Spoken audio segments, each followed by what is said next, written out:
बिस्मिल्लाहिर्रहमानिर्रहीम। सीएसएस करने वाली जो मामला ख़वातीन अफसर हैं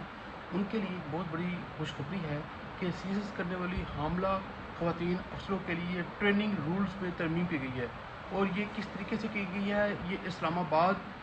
सीएसएस करने वाली हामला ख़वातीन अफसरों के लिए अच्छी खबर है कि इस्टेब्लिशमेंट डिवीज़न ने वज़ीर आज़म की हदायत पर ऑक्यूपेशनल ग्रुप्स एंड सर्विसेज, जिसको prohibition training and seniority rules 1920 में तरमीम करने का फ़ैसला किया है। और इस तरमीम में ये कहा गया है कि अगर कोई ख़वातीन प्रोहिबिशन अफसर का ट्रेनिंग प्रोग्राम यानी सीटीपी के दौरान या आगाज़ पर प्रेगनेंट हो जाएं तो इन्हें कॉमन ट्रेनिंग प्रोग्राम मौखर करने की इजाज़त दी जाएगी। और साथ ये भी कहा गया है कि इन्हें सिविल सर्विसेज एकेडमी के नज़र सानी शुदा रूल्स 1980 के तहत यानी कि मैटरनिटी रुख्सत दी जाएगी और ऐसे अफसर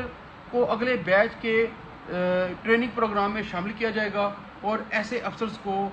मुस्तनद मेडिकल अफसर का सर्टिफिकेट जमा कराना होगा, जिसमें डिलीवरी के मौके तारीख को बताया जाएगा और इन अफसरों की सीनियरिटी को तहफ़्फ़ुज़ दिया जाएगा। और जिन अफसरों के साथ इन्होंने सीएसएस का इम्तिहान पास किया था, किसी बैच के साथ इनकी सीनियरिटी को बरकरार रखा जाएगा।